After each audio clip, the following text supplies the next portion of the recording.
இந்த திரைப்படத்தில் இறுதி காட்சியில் சரத்குமார் அவர்கள் தந்தையாக நடிக்கிற அந்த இடத்தில்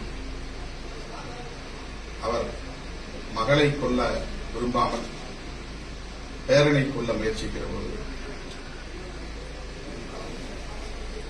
ஏன் மகளை கொல்லவில்லை என்பதற்கு அவர் சொல்லுகிற காரணம், உன் மூலம் எனக்கு ஒரு வாரிசு வேண்டும், அதனால் உன்னை கொல்ல மாட்டேன்.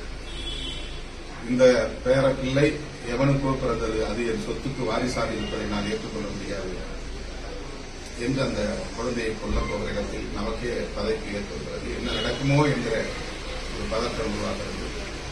பிறகு அவருக்கு நெஞ்சுவலி ஏற்பட்டு மருத்துவமனையில் வந்து காப்பாற்றப்படுகிறார். அந்த இடத்திலே கதாநாயகன் பேசுகிற வசனம், உனக்கு என்ன வயசு? 63. இது எத்தனாவது அட்டாக்? 2வது அட்டாக். இந்த எவ்வளவு நாள் நீ உயிரோட சில வருஷங்கள் ஏன் இப்படி ஆனவங்க தெரியும், உனக்கு அசிங்கமா இருந்தா நீ போய் சார் என்று சொல்லுகிற வசனம் இந்த சாதிய சமூகத்துக்கு சவுக்கா அடிக்கிற வசனங்களாக இருக்கின்றன.